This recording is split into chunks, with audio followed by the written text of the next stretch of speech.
Donald Trump announces his third presidential campaign, pledging to make America great and glorious again. Joe Biden starts his own 2024 campaign in response, and NATO puzzles over a missile strike on Polish territory. I'm Ben Shapiro. This is The Ben Shapiro Show.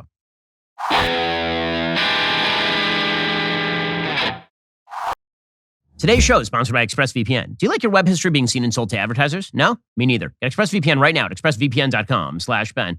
Now, let's talk for a second about your finances. Inflation continues to be very, very high. The economy is in a state of absolute turmoil. The tech companies are shedding jobs. Things are not looking great right now for the economy. This might be one reason to diversify into an asset that has never been worth zero, namely precious metals. The current administration's irresponsible spending patterns, including Joe Biden's $1.9 trillion rescue plan, continue to exacerbate all of these problems. Now is not the time to have all of your money tied up in the stock market. Instead, make sure that you are diversified with my friends from Birch Gold. Text Ben to 989898. Birch Gold will send you a free information kit on protecting your savings with gold. Birch Gold is giving out a free gold bar with any purchase made by December 22nd, but you have to submit your claim by Black Friday. With almost 20 years of experience in converting IRAs and 401ks into precious metals IRAs, Birch Gold can help you too. Don't sit around while the Fed devalues your hard-earned money. Text Ben to 989898. Learn how you can convert at least part of your savings into a precious metals IRA. If you place an order by December 22nd, Birch Gold will send you a free gold bar. Text Ben to 989898 today. Again, text Ben to 989898 to get started. Also, you may have noticed that if you take a look at your phone bill, you're paying way too much money. There is no reason to pay Verizon, AT&T, or T-Mobile over $80 a month for wireless services when you get the same service on the same network at Pure Talk for half the price. With Pure Talk, you can get talk, text, and data that's just as fast for $30 a month. The other guys are making you pay for thousands of retail stores you don't actually go to or perks you don't use. They're making profits to keep their shareholders happy. But Pure Talk wants to keep you happy, which is why they've invested in a U.S.-based customer service team. It's also why they give you so many more data options, because why exactly would they charge you for data you don't need? I switched over to Pure Talk because I like supporting veteran-owned U.S.-based companies that have my best interests at heart. It took me less than 10 minutes to make the switch. I'm saving a ton of money, and my coverage is great. They use one of the same tower networks as the big guys. Go to puretalk.com, enter code Shapiro, save 50% off your very first month. That's puretalk.com, promo code Shapiro for half off your very first month of coverage. Switching over is super simple. And again, they have a bunch of different options for you to examine and choose the one that works best for you. PureTalk.com, enter code Shapiro, save 50% off your very first month to get started. Well, we're in it now. So President Trump announced last night, as predicted, that he was going to run for president of the United States. Now, he had predicted it would be the most important speech in American history. It wasn't, but it is important. I mean, when the former president of the United States announces a new presidential campaign, his third presidential campaign, that is a rather large announcement. The timing of it is really curious. It's strategically strange. Let's put it that way. Because if you are Donald Trump, what you really want to do is clear the field, right? But if you do it too early, and there are more than 700 days until the next election, this gives people a lot of time to get very tired. And this is the real enemy for Trump. The real enemy for Trump is that people become exhausted. This has always been the big problem for Trump. In 2016, people were not exhausted. It was a great act. In 2017, people were like, okay, well, he's president. This is kind of fascinating. In 2018, didn't work out well in Congress, but his administration was doing a bunch of really, really good stuff. People were like, okay, I'll give him credit for that. And sure, there's some bad tweets. And yeah, the media hate his guts. So I'll give him more of a chance. And then 2019, more of that. And then 2020, in the pandemic, I think people got exhausted with Trump. And that is one of the rationales for why he didn't do as well in the election as he should have. And that's why he did not win when running against a person who's actually comatose. Because Joe Biden was more tired than Trump, but he was less tiring than Trump for a lot of Americans. In 2020, Donald Trump exhausted a lot of people because he was on the TV every day talking about COVID, because he seemed to be sort of all over the place in his approach to that, because every day was just revolving around him. And so the election was a referendum on him. And meanwhile, Joe Biden went back to his coffin in the evenings and during most of the day, and he just slept there. And every so often they would take him out and they would spoon feed him some oatmeal just to give him the nutrients. And then they would trot him out like directly outside of his house in Delaware. They would train a camera on him and he would go, and democracy. And then the media would cheer. And then he'd go back down into the basement. And so he wasn't exhausting in the same way that Trump was. So the problem for Trump has always been Trump. I mean, the draw of Trump is Trump. And the problem for Trump is Trump. It's nobody else. And the obstacles that Donald Trump makes for himself are the biggest obstacles that he faces, not the obstacles made by other candidates about him. Hillary Clinton tried to make him the object of ire in 2016, and it failed. Donald Trump made himself the object of ire in 2020, and it succeeded. Well, the problem is that if you launch this quickly, I mean, this is unprecedented. I'm not aware of any other presidential campaign, certainly not by a major figure like the former president of the United States, launched about a week after the midterm elections. This is super early. And it's a weird strategy. Because if you really are that intimidating, why don't you slow play this thing? If you really believe that simply having your name out there is going to prevent people from jumping in, which, by the way, it might, then why would you launch this quickly? What it sort of betrays is that Trump, his campaign, is very concerned with the possibility of other people getting in. If you watch his Truth Social feed, you see a lot of this, right? Donald Trump is attacking candidates who have not yet announced and may never announce. I'm not aware that Glenn Youngkin is going to run for president of the United States. I'm not sure what Glenn Youngkin's support base would be. He's a very moderate Republican in Virginia. Ron DeSantis, a bit of a different story. And a lot of speculation that he's going to run specifically because he's termed out, right? Glenn Youngkin is in his first term. Ron DeSantis is in his second term. So that means that no matter what, he's leaving office in 2026 as governor of Florida. So if he's going to go, he sort of has to go. But he's not jumping in right now. And so the question, if you are Donald Trump, is if I jump in yesterday, November 15th, 2022, and Ron DeSantis doesn't jump in until after the end of the first legislative session, meaning in like June of 2023, that gives you, by my count, and I'm no expert, but I know how a calendar works, that gives you 8 months to simply be out there saying things. And that's very tiring. It means you're the only person at issue. I mean, if Ron DeSantis just goes about governing and doesn't pay any attention to the stuff that you're saying, and you're spending every day on Truth Social ripping into him, is that good strategy? And do you really think that Trump has the discipline not to do that? Now, if Trump spends the next 8 months ripping into Biden, then that would be a durable campaign. But do you think he's going to do that? Or do you think that he's going to be so irritated with the fact that other people are very likely to jump in halfway through next year that he's going to preemptively try to launch strikes against them? And they're meanwhile just going to be going about their business and governing and doing their stuff. Trump runs the real danger of looking petty. The first real damage that Trump has done himself in terms of his 2024 presidential campaign, aside from all the January 6th stuff, aside from sort of the oddities of what he says on Truth Social, the really big damage that he did to himself over the course of the last several months, besides picking not great candidates and not spending money on those candidates, was really over the last week when he decided that just before the election, he was going to attack DeSantis. And then after the election, he decided he was going to attack DeSantis and Youngkin. And Republicans looked at him and they said, wait, dude, who are you attacking? What are you doing? So, as a matter of strategy, what this feels like very much is not like Trump is holding a pair of aces. If Trump felt like he were holding a pair of aces, then presumably he would wait to see the flop. And he'd wait to see some other cards on the table because he could afford to. He could take his time. He could see what the political circumstances are like in 6 months. What this feels like is Donald Trump is trying to buy the pot with a pair of sixes. And basically, you got a pair of sixes, not an amazing, like a small pocket pair. And he's scared of the flop because on the flop, you could get a 7 and somebody else could have 2 sevens. Or on the flop could be a king and somebody else just has 1 king. And so what he's going to do right now is try to buy the pot by going all in with a pair of sixes. We're going to buy the pot. We're going to buy the blinds. We're going to knock everybody out of the game. I don't think that strategically speaking, it's going to work, but it's an interesting strategy. It's certainly never been tried before. And there's a lot of time before the 2024 elections. I mean, the first primaries don't even happen until early 2024. We're talking about 14 months until the January primaries, the Iowa caucuses in 2024. So this is super early as a strategic matter.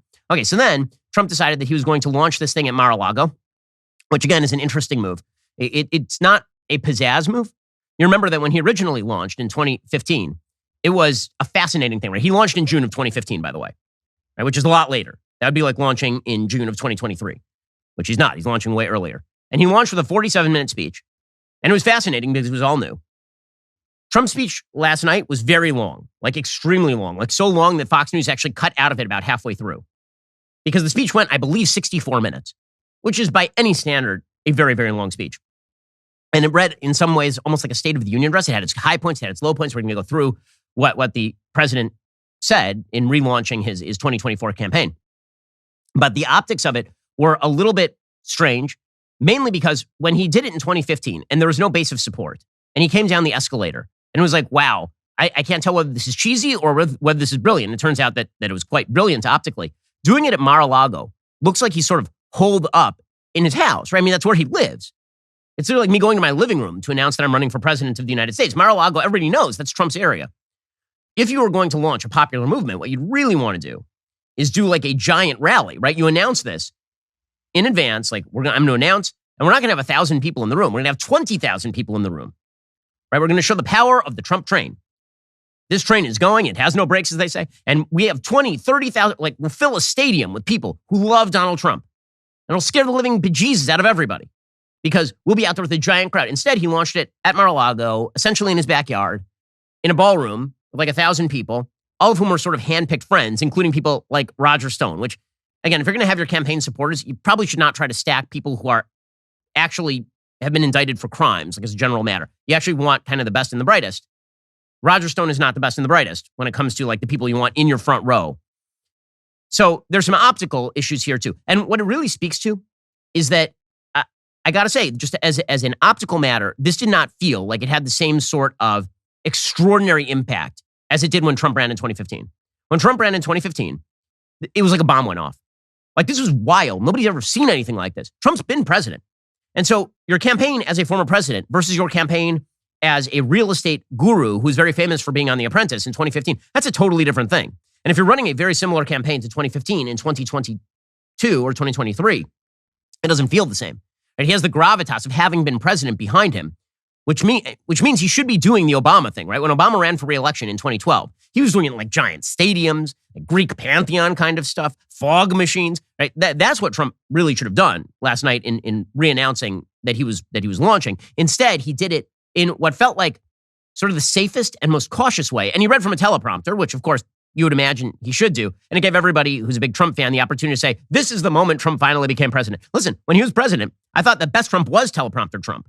Whenever Trump was reading off the teleprompter, I was like, oh, thank God, he's going to say a bunch of useful things. And then when you get off teleprompter, you'd be like, uh-oh, where is this going? I have no idea. Trump got off teleprompter a few times last night, and it was mostly funny. But it didn't feel like top-tier Trump. It just didn't. His energy level was fairly low last night. He was not out there kind of roaring and growling the way that he typically does. Now, does this mean that he can't win the primary? Of course not. It's just a launch speech. We have a long way to go, and that's the whole point.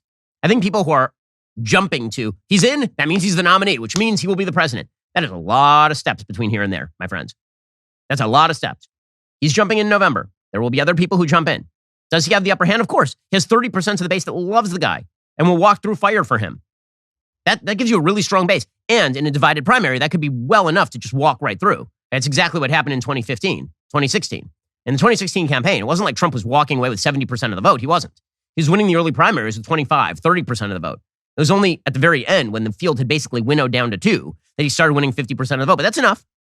Doesn't matter how you win as long as you win. So Trump does have a solid percentage of the base locked up, for sure. But that doesn't mean there won't be other candidates. There will be other candidates. It's very early. And then if he gets the nomination, number one, we don't know whether Biden's even going to be alive by that point. But number two, even if Biden is alive, it's not clear where the economy is going to be. One thing that is clear about Donald Trump as a candidate, one, he's extremely volatile. We all know this. We can keep kind of breezing past this, but it happens to be the chief characteristic of the man is that he's extraordinarily volatile, which means he's unpredictable. That has its benefits. It also has its major and severe drawbacks in a campaign, as we saw in 2020. In 2016, it had great benefits. He would say stuff nobody else would say. In 2020, it had severe drawbacks. He would say stuff nobody else would say as president. It also shifts the focus back to Trump. Because if every election is a question as to who the referendum is on, right? Who are the people actually voting for or against? They don't vote for 2 candidates. They vote against one. So the question in 2024 will be, are you voting based on Joe Biden or are you voting based on Donald Trump? And again, Joe Biden is a nothing. Joe Biden is a non-entity. Joe Biden is an empty vessel. And that means that he has a bit of an upper hand when it comes to Donald Trump. There's not a person, ask any person in the United States their opinion on Donald Trump and they will give it to you. Every single person. And people don't change their minds. If you think that a bunch of people who voted against Donald Trump in 2020 are going to vote for him in 2024, I challenge you to name who those people are. By the way, same thing for Democrats. If people voted for Trump in 2020 and you think they're going to vote for you in 2024, that's also not going to happen. But Trump has to win more votes. Biden does not have to win more votes. So that's sort of where things stand. So Trump doesn't come down an escalator this time. Instead, Trump enters the room at Mar-a-Lago and he announces that America's comeback begins right now. You and all of those watching are the heart and soul of this incredible movement and the greatest country in the history of the world. It's very simple. There has never been anything like it, this great movement of ours. Ladies and gentlemen, distinguished guests, and my fellow citizens, America's comeback starts right now. Okay, so I mean, that I think was the best line of his speech, was the very opener, and that was at 9:04 p.m. This thing continued until 10:04 p.m. It just kind of going. That was the best part of his speech. Now, again, the speech kind of separates into a few different categories, if we're going to go through the thing. So first, there was the actual sort of pitch for Trump. Things were excellent when I was president. Things suck under Joe Biden. He tried to spin the 2022 election as victory for him. That, as we'll talk about, is not particularly accurate, but he has to do it, obviously. Okay, so that's kind of section one, is why I should be president. Then you got to the Festivus section of the speech, which we'll get to in a bit. The Festivus section is where he went into his grievances. And honestly, the question is whether the grievances are going to play. The part about whether Donald Trump was a good president, I think that most people agree that Donald Trump did good things while he was president of the United States. And his post-presidency is another question. I think most people agree that Joe Biden is a crappy president.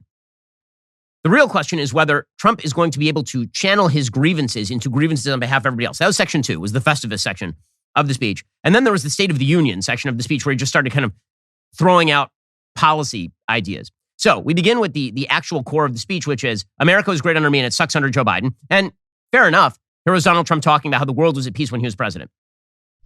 My opponents made me out to be a warmonger and just a terrible person who would immediately go into war. They said during the 2016 campaign that if he becomes president, there will never be a war within weeks, and we will have wars like you've never seen before. It will happen immediately, and yet I've gone decades without a war, the first president to do it for that long a period. The world was at peace, America was prospering, and our country was on track for an amazing future because I made big promises to the American people, and unlike other presidents, I kept my promises. Okay, all of that is his best pitch, right? Except for the part where there hasn't been war for decades. I don't know what that part is about. That's not true. But what he's saying there, that the world was at peace, that we were set for a great economic recovery, that the economy was excellent under Donald. I mean, all of that is true. I wish that had been the campaign of 2020. That would have been amazing, right? If the campaign of 2020 had been, look at all these amazing things I'm doing. Also, we're going to work hard to reopen the economy. We got the vaccines on track. So guys, stick with me. We have a plan. And that had been the entire campaign. I think he would still be president of the United States right now. Okay, so rerunning that campaign in 2024 is what he has to do. He also went out of his way to make jokes about Joe Biden. And listen, I appreciate a good joke about Joe Biden. Here was Donald Trump pointing out that he's alive while Joe Biden is falling asleep at global conferences. And people are going absolutely wild and crazy, and they're not happy. They're very, very angry. Now we have a president who falls asleep at global conferences, was held in contempt by the British Parliament over Afghanistan. They're going wild and crazy. Okay, this is best Trump, right? Best Trump is where he's like slapping at Joe Biden for being narcoleptic. I will admit, very, very funny. I enjoy that. And then Trump got to the section where he sort of had to, I would say, recapitulate the 2022 election. He has to sort of recast it as a win for himself. Because the problem for Trump in the 2022 election is that in the swing states, he endorsed in primaries a lot of candidates who then went on to lose. And he didn't give them a lot of money. And virtually all of the candidates who were in sort of the most contested areas and Trump got behind did really, really poorly. So his record in the midterms was not good. He has to recapitulate that as a big win for Republicans driven by him. Now, good luck with that. I don't think that dog hunts. I think most Americans, most Republicans are still extraordinarily disappointed about the results of last week's election because that was supposed to be a wave election, and instead it was barely a trickle. Republicans are going to take the House by like 2 seats. That is not a good result, and they lost the Senate. So again, Trump has to turn a sow's ear into a silk purse here, so he does his best. Exactly 1 week ago, our citizens voted in the important midterm elections. And despite a ridiculously long and unnecessary period of waiting, far longer, in fact, than any third world country, just a short time ago, the Republicans won back control of the House of Representatives. And it was with a great Trump-endorsed candidate, Congressman-elect Kevin Kiley, who is a fantastic person. Okay, and then he made his final point here, which is that Nancy Pelosi is fired, so that means it's a big win. Okay, well, getting rid of Nancy Pelosi was sort of a given. Let's be real about this. The baseline was that Republicans were going to take the House. There was almost no way for them not to take the House, and they almost blew it anyway. And here's Trump trying to play that as victory. Again, he has to, politically speaking. I don't blame him for that. It's what he has to do. Trump's brand is built on winning. The problem for him is that he didn't win in 2020. He lost 2 Senate seats in Georgia in 2021, and his candidates lost a bevy of races in 2022 in the greatest single first-term underperformance by an opposing party in modern American history. So he has to somehow come up with a victory. So what he's going to come up with is Nancy Pelosi isn't speaker. Yeah, that's a victory. It just wasn't the baseline of what we were looking for. And it's going to be a very hard, it's going to be a rather unworkable majority to have a majority of like 2 votes in the House. But with all that said, again, he's got to do what he's got to do. Here's Trump. Breaking the radical Democrats' grip on Congress was crucial. So in other words, because of our great congressmen and all of our great congressmen and congresswomen, we have taken over Congress. Nancy Pelosi has been fired. Isn't that not? Okay, but that's not because of him. I mean, the reality is that it was a bunch of moderate Republicans in New York who put Republicans over the top in the House, and virtually all of them don't even want him to run. So on a factual level, what he's saying is not true, that he was like the guy who put Republicans over the top. Actually, factually speaking, he was the guy who kind of nearly prevented Republicans from going over the top in the House and did prevent them from going over the top in the Senate. But again, he's running for president, so of course he's going to play this in the most positive possible light. I just think that most Republicans are not on board for that. We'll get to more on this in just 1 second. First, it is very, very important to get life insurance. It's just that simple because we will all die. There will come a point when we are plotting, we'll think back and think, man, should have gotten that life insurance because right now my family might have a better financial future if we had done so. Well, this is why you should have listened to me like right now. Okay, think of you in the future. Think about how you'd want to go back in time. Well, that time is right now. So go buy life insurance via Policy Genius. Policy Genius gives you a smarter way to find and buy the right coverage for you and your family. Policy Genius was built to modernize the life insurance industry. Their tech makes it easy to compare life insurance quotes from top companies to find your lowest price. With Policy Genius, you can find life insurance policies that start at just $17 per month for $500,000 in coverage. Policy Genius has licensed agents who can help you find options that offer coverage in as little as a week and avoid those unnecessary medical exams. These agents are not incentivized to recommend one insurer over another, so you can trust their guidance. There are no added fees. Your personal information is private. No wonder they have thousands of 5-star reviews on Google and Trustpilot. Your loved ones deserve a financial safety net. You deserve a smarter way to find and buy it. Head on over to policygenius.com/Shapiro or click the link in the description. Get your free life insurance quotes. See how much you could save. That's policygenius.com/Shapiro. Also, if you're a small business owner and you haven't started preparing for the massive holiday season, well, you're making a mistake. Mailing and shipping, they're going to cost you a bundle, plus you're going to have to schlep all that stuff over to the post office. No reason to do that. Instead, head on over to Stamps.com. We've been using Stamps.com over at DailyWire since 2017 because we don't want to waste time or money.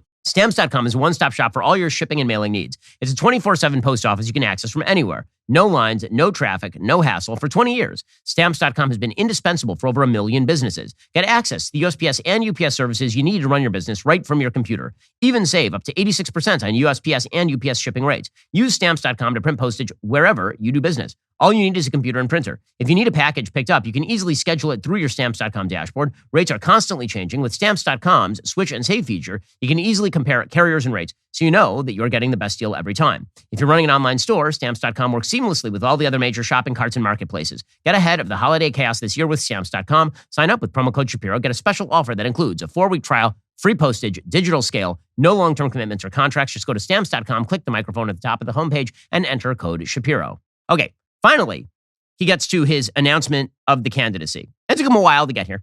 So finally, he said he was going to announce his candidacy for president, and in the process, he expanded MAGA. He's not just going to make America great again. He's going to go even further. America won't just be great. America will also be glorious. So here's the president. In order to make America great and glorious again, I am tonight announcing my candidacy for President of the United States. Together, we will be taking on the most corrupt forces and entrenched interests imaginable. Our country is in a horrible state. We're in grave trouble. This is not a task for a politician or a conventional candidate. This is a task for a great movement that embodies the courage, confidence, and the spirit of the American people. So there are a couple things that he says there. One is that apparently MAGA has now been expanded. We're going to make America great and glorious, spectacular and gorgeous, tremendous and groovy and grand. We will call it the Magaga Saga Tagaga movement. Magaga Saga Tagaga movement will be... Okay, so is it Magaga? I think it's just MAGA. I think he went off script there to make America glorious as well as great. But he then goes out of his way to kind of subtly sideswipe all of the other candidates. That it won't take a conventional politics. You were president, dude. I mean, let's be real about this. He's campaigning as an anti-establishment, non-politician. He was the president. Okay, he's running the same campaign playbook he did in 2015. That's not the right playbook. Again, he has a lot to brag about. He was the president of the United States. The first part of his speech was the part that actually matters. But then he's running as, it's going to take an outsider. You're not an outsider. You are the president of the United States.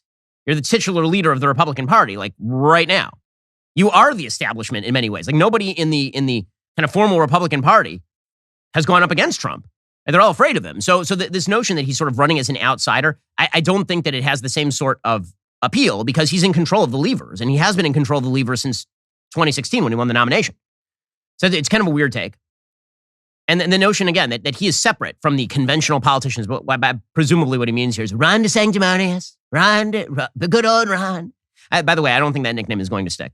I think pretty soon you're going to see Trump go after his height, right? It'll be little Ron, small Ron, short round Ron. Like that, that's where this is going. We all know where it's going. But yeah, the fact that Trump is trying to distinguish himself, that's why he launched early. The reason he launched early, he's not in the same position that he was in 2015 when he came in like Miley Cyrus on a wrecking ball.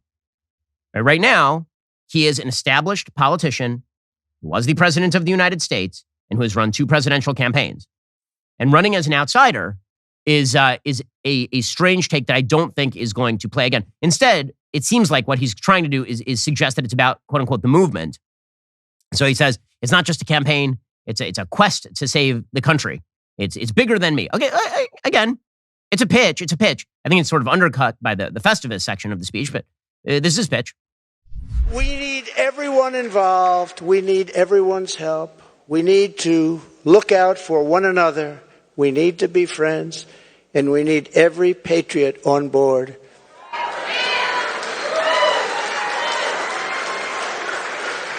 Because this is not just a campaign. This is a quest to save our country. Talking about saving our country. Okay, so that's the pitch. Okay, so that was the original pitch is, I was a good president, Joe Biden was a bad president, we don't need a conventional politician, we need an outsider, even though I'm pretty establishment at this point. Again, when you control the levers of power, you're no longer the anti-establishment candidate. You are the establishment candidate, just formally speaking. That's the pitch. And then we get to the Festivus section. The Festivus section is where Trump sort of plays himself as a victim of nefarious forces. This is the part that his crowd actually wants from him. So the original part of the speech, that's for like everybody. And then there's the part that's just for sort of the Trump crowd, the people who love Trump. Because Trump's entire pitch has been, I take bullets for you. And so this is the part where he is both great MAGA warrior or MAGA, SAGA, TAGA warrior, but also the most victimized man in America. And again, there's truth to the idea that people despise him on the left and have used nefarious means in order to take him down. This is certainly true during his presidency. This is the dirty secret of the campaign, is that the more fire he draws, the stronger Trump becomes. This has always been true of Trump. Trump is like Doomsday in DC Comics. The more energy you expend attacking him, the more he grows. Which is why, again, if you're a rival of Donald Trump, the best thing that you can do is not engage. You should stay far, far away. You should let him sort of punch himself out. George Foreman sticking against Muhammad Ali style, just strategically speaking. So this is the thing that I think a lot of people love about him, is the fact that he is actually the complaints. Like all the things the left hates about him the most, which is that he's constantly complaining about how he's victimized and all this.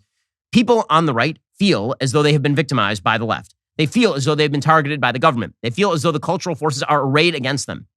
And so when he complains about this stuff, they feel solidarity with Trump. People see this as a weakness of Trump. It actually isn't a weakness of Trump. It's a strength of Trump, at least with his base. Now, do I think that runs broad spectrum? I don't think the American people are truly invested in candidates who treat themselves as victims.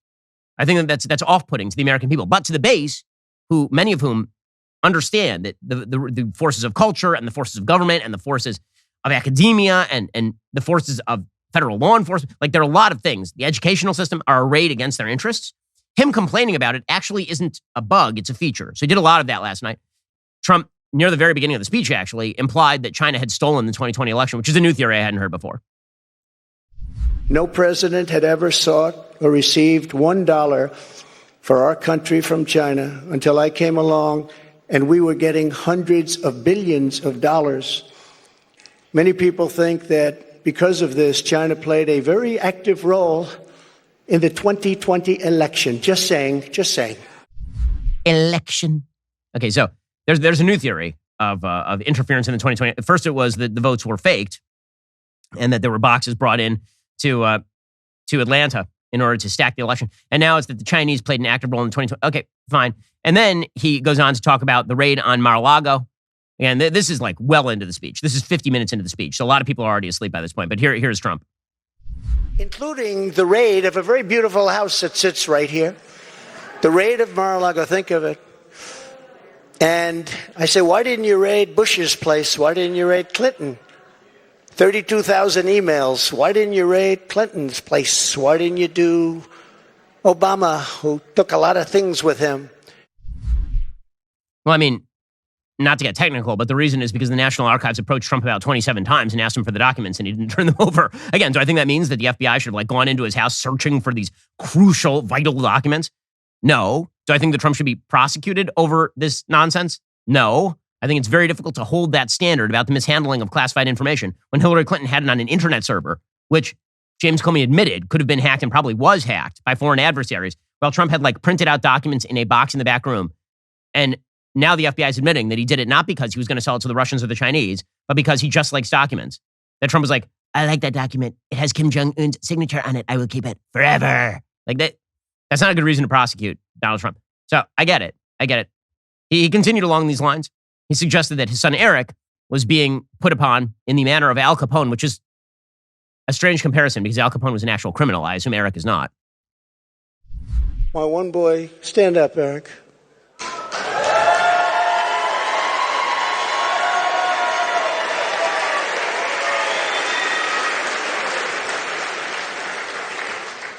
I think he got more subpoenas than any man in the history of our country. So unfair. Al Capone, you all heard of the great gangster? Al Capone got far less. Billy the Kid got almost done. Jesse James, no. Billy the Kid. Eric Trump got more subpoenas. He's a PhD in subpoenas. They come from Congress. I will say, I love Trump's frames of reference. They're great. I mean, like his criminal frame of reference ends about 1950. Like all the criminals he's naming are like Billy the Kid, who I believe was killed in the 1890s. Jesse James. I don't know if he was watching the assassination of Jesse James by the coward Robert Ford, but what exactly happened here? And he's Al Capone. He's just watching I was watching The Untouchables. Al Capone, very victimized man. All he wanted was to give the people a little bit of... It's entertaining. It is definitely entertaining. Okay, and then Trump got to the sort of State of the Union section. This is a very, very long speech. This is the part. The question is, when he dropped the bomb that he's going to run again, does that have impact? The length of the speech weighs against that. He got into the State of the Union section of the speech by talking about all the magical things that he wants. Some are good. Some are strange. He said, for example, he wants to abolish all the Biden COVID mandates. Good. I mean, yes, that would be good. I assume that will be a predicate for literally any Republican campaign, but okay. As commander-in-chief, I will get Biden's radical left ideology out of our military, and I did. And in the first day, they put it back. They signed an executive order, and they put it back. It was gone. We will abolish every Biden COVID mandate and rehire every patriot who was fired from our military with an apology and full back pay. Okay. I mean, that's good. I wish you hadn't put Anthony Fauci in charge of the entire country's COVID policy. That would have been better. You were president during the beginning of COVID, and I think a lot of people are going to remember that. He also pledged to plant a flag on the surface of Mars. I like when presidents make promises that they don't actually have any way to achieve. It's like when Joe Biden's like, I'm gonna cure cancer. All we need to do, if we take a fire hose of money and we shoot it at cancer, a man dressed in a cancer outfit, we shoot him with a fire hose of money, like a shotgun, bang, bang, twice in the air, with a fire hose of money, and cancer will go away. We've cured my son Bo cancer. And that's not actually how you solve scientific problems. But here's President Trump pledging that he's going to put a flag on the surface of Mars. We'll explore new universes. Space is the final frontier. We will defend life, liberty, and the pursuit of happiness. We will expand the frontiers of human knowledge and extend the horizons of human achievement. And we will plant our beautiful American flag very soon on the surface of Mars, which I got started. We will seek out new life, new civilizations. We will boldly go where no man... I mean, honestly, I'm kind of into it. I like Space Force. I'm into Space Force. He also said he wants congressional term limits. And this was really funny because a lot of people on the right, like, oh, that's amazing. I would also love congressional term limits. Yeah, try getting it through a Democratic Senate. Also, why is that Senate Democratic right now? You think the Democratic senator is going to vote for term limits? How do you think that's going to go exactly? To further drain the swamp, I will push for a constitutional amendment to impose term limits on members of Congress. It's time. It's time.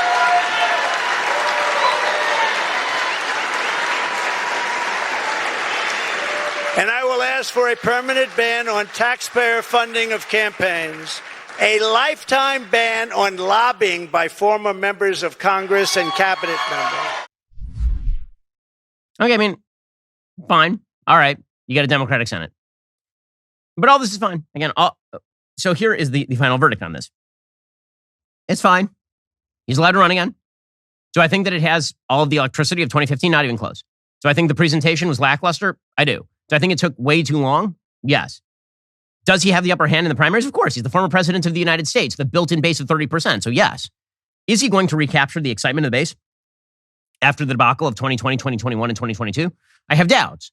The door is very much open on the nomination in 2024. And anybody who's trying to close that door is going to have a real hard time of it this early when literally no one else is in the race or is going to get in the race for another 8 months. So it's something Trump had to do. I don't know that he had to do it this early. I think it's actually poor strategy to do it this early. I think he'd been better off sitting it out. Because then you force everybody else to basically make the calculation. Do I want to get in and get clocked by this guy? He hasn't even jumped in yet. Now everybody gets to sit out and watch this thing play for 8 months and see how, maybe Trump does amazing and he's consolidating the base and 75% of Republicans are into him. Or maybe he exhausts everybody and the polls keep coming out showing independents don't like him. And it becomes clear to people that he's not going to win re-election. Right? There's a lot of time, and time is not Donald Trump's friend here. Time is Donald Trump's enemy. Launching this early is I think, a strategic error by the former president of the... Now, it doesn't mean that it doesn't mean he can't win. He certainly can. He's a very powerful figure. He's a unique figure in American politics. The easiest way for him to win is something that the media are doing literally right now. We'll get into that in 1 second. Well, folks, here at the Daily Wire, we're doing everything we can to loosen the left's grip on culture. We have been fighting them on every available front. What is a Woman? The most successful documentary of the last 10 years, probably, fighting back against the radical gender ideology. Our investigations in Loudoun County leading to the Democratic gubernatorial candidate losing. We fought back against OSHA. We actually sued the Biden administration to prevent the OSHA vax mandate from going forward. All of this is a lot of work. There's still a long way to go, but you can help in 2 simple steps. 1, stop shaving with your woke razor. Just stop that. 2, start shaving with Jeremy's. We are building alternatives. The left is betting you won't use those alternatives. Prove them wrong. Go to jeremysrazors.com and get your Founders Series shave kit today. That's jeremysrazors.com today. Okay, so the easiest path for Donald Trump to regain the nomination and then the presidency is, as I say, for people to attack him with alacrity. Just go after him, particularly the left. Right? The left, or anybody who's seen as sort of establishment Republican. Right? National Review put out a piece today titled No. That was literally the name of the piece, just no. Now, that's exactly what Trump wants. Strategically speaking, what Trump wants is an opposition to run against. He needs it. He needs the pressure. The worst thing for Trump is he jumps in, cannonball in the pool, and no one else in the pool, and they're all like, okay, I guess someone jumped in the pool. If that's what happens to Trump, then he hasn't generated the attention he needs. Trump thrives on opposition. He loves it. He's a street fighter and he's a pugilist, and this is what he needs, it's what he wants. He's oppositional. That is his attitude toward life. It is his attitude toward politics. If there's nothing for him to push against, that's a problem for him. The media actually want him nominated because they think that he's very beatable. And so they are eager. First of all, they make tons of money off Donald Trump. The Washington Post, the New York Times, the Washington Post literally put up a slogan, democracy dies in darkness, after the 2016 election because they basically had declared themselves enemies of Donald Trump. The New York Times blew up in terms of subscriber numbers when Donald Trump was president, and then it sort of flatlined after he wasn't president anymore. CNN's ratings were so much better when Trump was president. MSNBC was doing amazing when Trump was president. In other words, the entire media infrastructure desperately wants Trump for 2 reasons. 1, they love the guy. Their people despise Trump, and they want to talk about how much they despise Trump. It makes them feel morally superior. 2, so there's the money reason. 2, they think Trump's going to lose. They think he's going to lose because his approval ratings right now are 44%, and in head-to-head matchups against Biden, he loses. And so they think, okay, well, he underperformed in 2020 and 2021 and 2022. Let's do it again. Let's rerun this playbook. Why do you think that Joe Biden was sending out fundraising emails literally in the middle of Trump's speech? He literally was sending fundraising emails in the middle of the speech because he knows that he can raise tremendous money from Democrats simply by uttering Trump's name. It's why Democrats ran against Trump in this election cycle. They didn't run against Kevin McCarthy. They didn't run against pretty much anybody else. It was all Trump and quote unquote the Trump candidates. It was the mega, mega, saga, jaga Republicans. The ultra, mega, super, duper, pooper, scooper Republicans. And that's why Biden did that. He sent out an email last night. Tonight, Donald Trump announced he's running again. I'm going to let you in on a secret. He will fail. In a moment, I'm going to tell you why. But people like you stepping up will be a big part of how it's done. Blue groups last night raised an enormous sum of cash. They did great. So they want Trump. And so this allows them to play their favorite game, which is we will call Trump names. Trump will then thrive on that because they know, the media know, whatever they say, Republicans will do the opposite. Good, bad, or indifferent. If Democrats declare that Donald Trump is the worst person in the world, Republicans will immediately reject the media and say, no, he's the greatest. And it works like all the time. Sometimes it works to their benefit, right? Sometimes it works to the benefit of Republicans. Media labeled Ron DeSantis the enemy of the people in 2020. And now Ron DeSantis won Florida by 20 points. Sometimes it's the media saying Marjorie Taylor Greene is the danger to the Republic. And suddenly Marjorie Taylor Greene is like doing photo ops with Trump because the base is like, well, if the left takes Marjorie Taylor Greene, she must be the greatest. Not just like a Republican, the best Republican. And so this is the game they're playing with Trump. It's actually what he wants, which is why you are seeing the media do it in part. And they get to win all, and this is winning for the media involves making money and also achieving your political results. And again, they may be cruising for bruising. They may get Trump nominated and then lose to him, as they did in 2016. Or maybe they do what they actually did in a bunch of Republican primaries. Democrats, remember, spent millions of dollars to put Trump-backed candidates over the top in places like New Hampshire, specifically because they thought they were weak, and they were right. Where Democrats, it was a great return on investment. Where Democrats were able to get more MAGA candidates nominated in states during the 2022 election, those people generally lost. It was really cynical and really ugly, and they did it. And they're doing the same thing with Trump himself now. This is why NPR runs headlines like this. Donald Trump, who tried to overthrow the results of the 2020 presidential election and inspired a deadly riot at the Capitol in a desperate attempt to keep himself in power, has filed to run for president again in 2024. Why do you think NPR is running that headline? Is that an objective headline? Or is NPR attempting to tweak Trump and tweak his supporters? So they're all like, you know what, screw you, I like the guy. Washington Post, same thing. Trump, who as president fomented an insurrection, says he is running again. You think the Washington Post is doing that because they are following objective journalism? I mean, I could just as easily run a headline about Joe Biden. Joe Biden, about whom there are serious mental health questions, age questions, and corruption questions, and who has been credibly accused of forcible sexual assault, runs for president again. Like, I can do that too. Anyone can play that game. It's not hard to play that game. The question is why they're playing the game. And the answer is, one, they make tons of money off it. And two, they achieve their political goals. They please their base by attacking Trump. Their base loves it. And also, they cause Republicans to fall into the backing Trump category in opposition. That's the game. And that's the goal. All righty, guys. The rest of the show is continuing right now. You're not going to want to miss it. We'll be getting into the media's attacks on Trump and what they are hoping to accomplish. Plus, Matt Walsh stops by to talk about his marriage conversation with Joe Rogan. If you're not a member, click the link in the description and join us.